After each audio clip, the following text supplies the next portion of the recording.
Mark here. I wanted to show you the difference on some of these drums that I pulled off. Now these are all 9.5 by 2.5 front brake drums. And one thing you'll notice is that these fins are different depths and lengths. Now this first one, this is believe the latest version that they're selling nowadays. It's offshore. It doesn't go as deep. The fins kind of stop at this ridge. And this is the one that I believe is the oldest version. It's got the same size. They're all 9.5 by 2.5.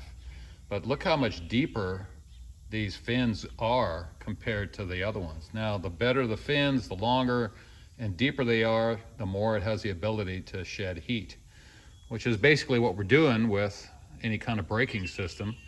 You take an energy of motion and turning it into energy of heat. And if these brake drums absorb too much heat, then they start to fade. So deeper fins are better. Now this is a little bit later version. I'm not sure if it was an original equipment. I believe it was.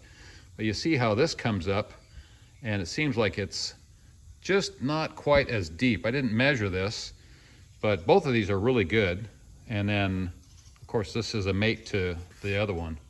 Another thing that you might notice is that some of these don't have self-adjusters or a slot for a self-adjuster. Now this one's been punched. This one never has, and you can just see the outline. Now sometimes when I punch those or tried to punch those, they're not deep enough and they end up actually deforming the drum a little bit. So you got to be careful when you're punching those out. Now these latest ones, the ones that you're able to buy now, they have no spot for any kind of self-adjuster access. There's just nothing on there. So the recommendation is hang on to those old drums and don't turn them unless you absolutely have to. If you have to machine these drums, the absolute minimum possible is what I recommend. At the very least, you want to shave off that lip. If you can find a guy with a brake lathe that's willing to do that.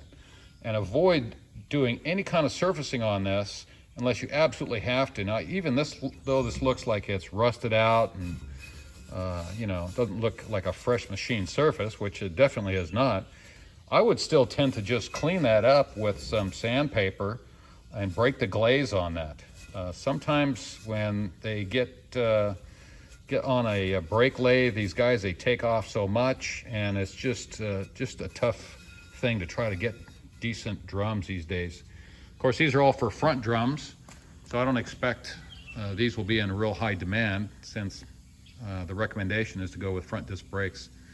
And these will not interchange onto the back of our Chevy vans, since the rear ones are 9.5 inch by only 2 inch instead of 9.5 by 2.5 inch. Anyway, that's my observations for front brake drums. Thanks for watching.